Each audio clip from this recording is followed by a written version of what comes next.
নমস্তে, আমি অনুরাধা পান্ডা, ল্যাপারোস্কোপিক ও robotic surgeon, Apollo হাসপাতাল, jubilee hills, হায়দ্রাবাদে কর্মরত। ইউটেরাইন প্রোল্যাপস কি?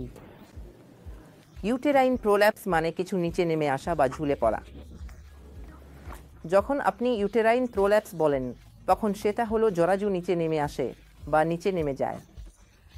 এটা একা আসতে পারে, অথবা আপনার ব্লাডার বা রেকটামের কোনো ফোলাভাবও থাকতে পারে।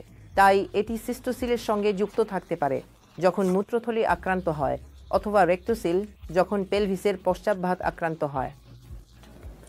প্রোল্যাপসের কারণ কি? বেশিরভাগ সময় এটি হয় পেলভিক ফ্লোর মাসলের দুর্বলতার কারণে, যা বয়স বাড়ার সঙ্গে সঙ্গে অথবা ইস্ট্রোজেনের পরিমাণ কমে গেলে হতে পারে।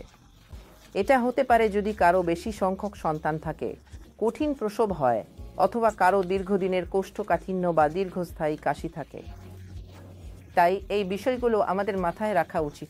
অথবা কেউ প্রসবের পরে কঠিন প্রসবের পরেই খুব সক্রিয় হয়ে পড়েন এবং ভারী কাজ শুরু করেন, অনেক বেশি পরিশ্রমী কাজ করতে থাকেন।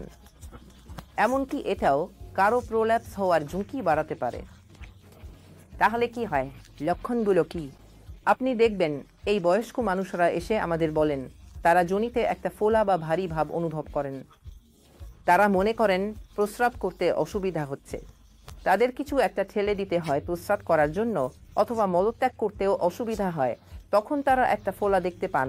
এগুলোই সাধারণত আমরা যে লক্ষণগুলো দেখি। তাহলে কি করা উচিত? প্রথমত, প্রতিরোধী সবচেয়ে গুরুত্বপূর্ণ। বাচ্চা হওয়ার পর মহিলারা কেগেলস এক্সারসাইজ সঠিকভাবে বায়োফিডব্যাক নিয়ে করতে পারেন, কোষ্ঠকাঠিন্য ও কাশি প্রতিরোধ করতে পারেন। এবং যখনই হালকা প্রোল্যাপস হয়, তখন সব প্রোল্যাপসের জন্য অপারেশন দরকার হয় না। অনেক সময় আপনি এই কেগেলস এক্সারসাইজ বা পেলভিক শক্তিশালী করার ব্যায়াম করতে পারেন এবং এতে আপনার সমস্যা অনেকটাই নিয়ন্ত্রণে রাখা যায়। কিন্তু যখন তারা উপসর্গযুক্ত হন বা কোনো মহিলার প্রোল্যাপসের কারণে বারবার ইউরিনারি ট্র্যাক্ট ইনফেকশন হয়, অথবা তার মলত্যাগে অসুবিধা হয় এবং প্রতিবারই সেটা এসে ঘষে এবং তার কষ্ট হয়, তখনই আমাদের তাদের অপারেশন করতে হয়। যদি কোনো বয়স্ক মহিলা আমাদের কাছে আসেন, আমরা তাদের বলি জরাজু অপসারণ করতে এবং তারপর সিস্টোসিল, রেক্টোসিল ঠিক করতে এবং জিনিসটিকে সাসপেন্ড করতে, যাতে তারা ভল্ট প্রোল্যাপস না পান। কিন্তু অনেক সময় যখন কোনো তরুণী আসে এবং সে জরাজু রাখতে চায়, সেটাও করা সম্ভব। জরাজুটিকে ঠিক করে রাখা যায়, এটাকেই আমরা হিস্টেরিওপেক্সি বলি। আমরা জরাজুটিকে নিচ থেকে স্যাক্রোস্পাইনাস লিগামেন্টে বা উপরে থেকে কোলপোপেক্সি করে ঠিক করি এবং তখন সে জরাজু রাখতে পারে এবং এমনকি সন্তানও নিতে পারে, তবে আবারও প্রোল্যাপস হতে পারে। তাই তাদের বেশিরভাগেরই শেষ পর্যন্ত সিজারিয়ান সেকশন করতে হয়। এটা বুঝে নিতে হবে।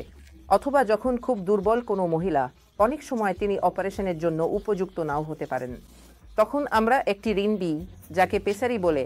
রিং পেসারি বা অন্যান্য পেসারি পাওয়া যায়, যা জরাজুটিকে ভেতরে ঠেলে রাখে এবং এটি সেখানে থাকে যদি কেউ অ্যানেস্থেসিয়ার জন্য উপযুক্ত না হন। তাই এটা নির্ভর করে।